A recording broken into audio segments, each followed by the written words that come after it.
Shalom saudara yang dikasihi Tuhan Yesus. Selamat pagi dan salam sejahtera bagi saudara semua. Saya menyapa bagi saudara yang ada di Indonesia dari Sabang sampai Merauke, baik yang di kota maupun yang di desa, dan saudara yang ada di Malaysia, di Sabah, di Sarawak, di Kuala Lumpur, di Perak.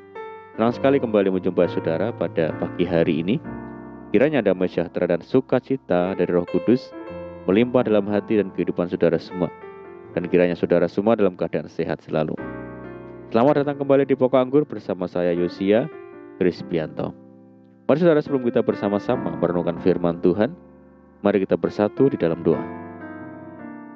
Bapa kami di surga, Bapa yang baik, yang penuh dengan kasih dan karunia, Bapa yang kami muliakan di dalam nama Tuhan Yesus, kami mengucap syukur oleh karena pertolongan dan penyertaan-Mu di sepanjang malam dalam istirahat kami, sehingga kami boleh melewati malam hari ini dengan penjagaan dan perlindungan Tuhan.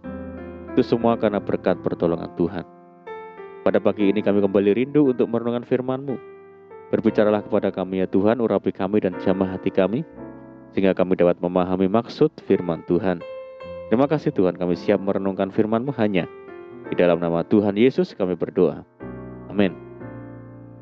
Baik saudara, kita akan membaca dalam Lukas pasal 21 ayat yang ke-5 sampai ke-6. Ketika beberapa orang berbicara tentang bait Allah dan mengagumi bangunan yang dihiasi dengan batu yang indah dan dengan berbagai barang persembahan, berkatalah Yesus, "Apa yang kamu lihat di situ? Akan datang harinya di mana tidak ada satu batu pun akan dibiarkan terletak di atas batu yang lain. Semuanya akan diruntuhkan." Saudara, kisah Injil dalam Injil Lukas 21 ayat yang ke-5 sampai yang ke-11 mengisahkan tentang nubuat kehancuran bait Allah dan kota Yerusalem. Di dalam sejarah nubuat itu memang terjadi. Pada tahun 70 sesudah Masehi, pembangunan suci itu dihancurkan oleh kerajaan Romawi dan menyisakan sebuah tembok yang saat ini dikenal sebagai tembok ratapan.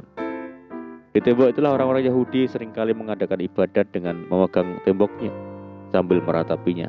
Itulah tembok ratapan yang kini menjadi satu tempat ziarah yang terkenal di Yerusalem, dan banyak peziarah datang ke sana. Nubuat Yesus tentang kehancuran bait Allah dan kota Yerusalem memberi pengertian kepada kita bahwa tidak ada yang abadi di dunia ini, saudara. Meski semegah apapun suatu bangunan berdiri atau semelimpah apapun harta yang dimiliki seseorang di dunia ini, semuanya akan hancur. Tidak terkecuali dengan tubuh kita sendiri yang hari ini masih bisa berdiri tegak, namun suatu saat akan mengalami kematian. Hal itu hendak menunjukkan bahwa segala peristiwa yang ada di dunia ini sifatnya sementara. Akan tiba saatnya semuanya akan binasa dan hancur. Namun nubuat itu juga memberi pesan kepada kita tentang sikap yang perlu dibangun selama hidup di dunia ini.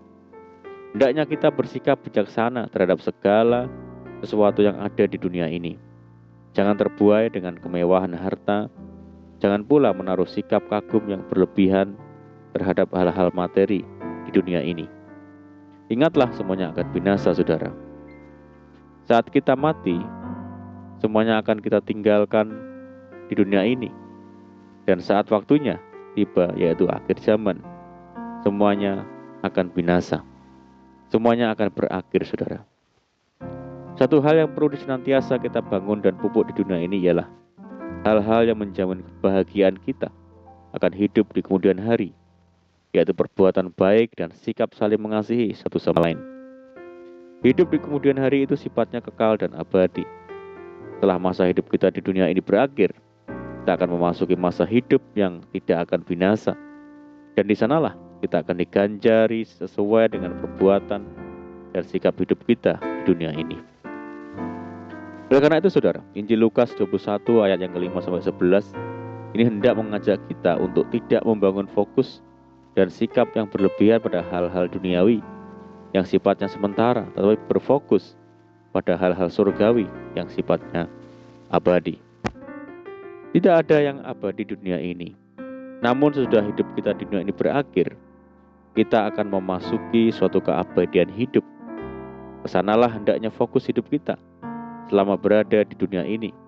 agar kelak mendapat tempat yang bahagia bersama dengan Bapa di surga. Saudaraku, di dunia ini tidak ada satupun yang abadi. Semua yang kita temui pasti akan datang dan pergi. Tidak selamanya mereka akan berada di samping kita. Dan yang kita miliki pun tidaklah kekal. Kita bisa kehilangan segalanya. Namun, kita masih memiliki Tuhan Yesus yang tidak akan pernah meninggalkan kita. Hanya Yesus yang selalu setia menemani kita, saudara. Kemanapun kita pergi, Ia selalu beserta. Dan saat kita tidak memiliki apapun, Ia datang untuk mengulurkan tangan belas kasihannya kepada kita. Oleh karena itu, saudaraku, walaupun di dunia tidak ada yang abadi, namun kasih Yesus tetap untuk selama-lamanya. Mari kita semakin mendekat kepada Tuhan, sebab Dia yang setia ada bagi kita untuk selama-lamanya. Amin, puji Tuhan. Mari kita berdoa. Bapa di surga, Bapa di dalam nama Tuhan Yesus, terima kasih buat firman-Mu saat pagi ini. Tuhan, kami sadar bahwa tidak ada yang abadi di dunia ini. Semuanya akan hilang dan pergi. Tapi kami bersyukur ada Yesus yang setia menemani kami selamanya. Bahkan hidup dengan Tuhan jauh lebih indah dari segalanya. Bahwa kami ya Tuhan terpaut semakin dekat dengan Engkau. Terima kasih ya Tuhan. Dan saat ini kami menyerahkan hidup kami hari ini ke dalam tangan Tuhan. Berkati kami ya Tuhan. Berkati segala usaha dan pekerjaan yang kami lakukan lewat tangan-tangan kami. Jadikan kami hari ini berhasil dan beruntung. Sertai kami hari ini dengan penyertaan Tuhan yang sempurna. Dan mohon petunjuk-Mu sehingga kami hidup sejalan dan seturut dengan segala kehendak Tuhan. Mari ya Tuhan, limpahi kami dengan sukacita dan damai sejahtera hari ini ya Tuhan. Dan jauhkan kami dari segala macam sakit penyakit. Jauhkan kami dari segala macam malapetaka. Berdoa bagi kesejahteraan kota kami, desa kami, daerah kami, dan bangsa kami yang saat ini menghadapi pandemi dan berbagai macam permasalahan. Mari ya Tuhan, berkati daerah kami, pulihkan negeri kami. Belas kasihan Tuhan bagi negeri kami. Terima kasih Tuhan, ini doa kami ya Tuhan, kami percaya Tuhan mendengar segala seruan doa kami hanya di dalam nama Tuhan Yesus kami berdoa. Amin. Puji Tuhan saudaraku, kita sudah berdoa, kita percaya penyertaan Tuhan selalu ada menyertai kita tiap hari. Dan mari kita tetap mengandalkan Tuhan dan tetap menaruh harap hanya kepada Tuhan. Saya ucapkan selamat pagi, selamat beraktivitas. Doa saya menyertai saudara semua. Tuhan Yesus memberkati. Haleluya.